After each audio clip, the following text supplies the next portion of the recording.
A leader of a cult doesn't think of themselves as a villain. They are a mentor, a shepherd, a parent, a saviour. They are the gatherer of lost sheep and the finder of wayward children. To their flock, they are the Messiah. To everyone else, they are a baddie.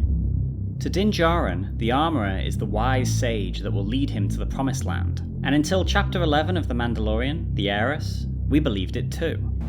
And you are a child of the Watch. The Watch? Children of the Watch are a cult of religious zealots that broke away from Mandalorian society.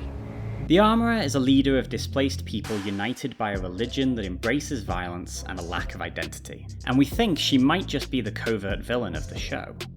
Pictured here, Reverend Jim Jones receives the Martin Luther King Jr. Humanitarian Award for his civil rights work and his work with the People's Temple, the church he led.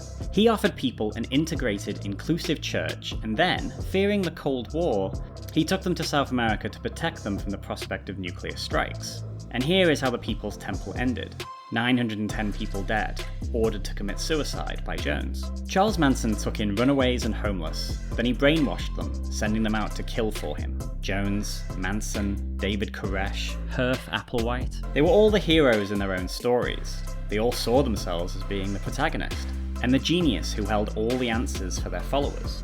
The Armourer is a cult leader. Her waifs and strays do her bidding because as far as they know, her leadership, and by extension her, is all that stands between them and annihilation. We knew what could happen if we left the covert.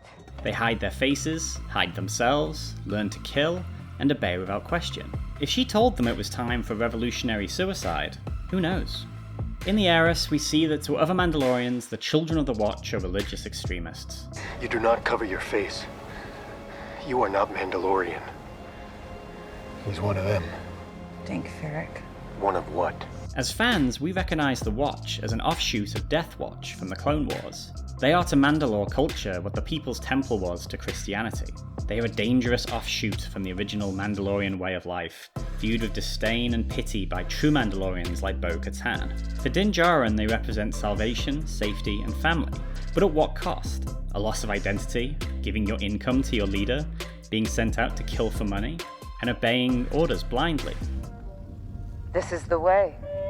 This is the way. These are all super culty things to do, and very few cults end well for the followers once the leader becomes insane with power or paranoia, or if a follower should decide to turn their back on the cult and go their own way. With his worldview in question, will Din Djarin be deprogrammed and get away from the Zealots before it's too late? The Mandalorian Season 2, at the time of recording this, has a lot more story to play out, but we're making this prediction now. The Armourer is a straight-up villain, and the Children of the Watch are dangerous.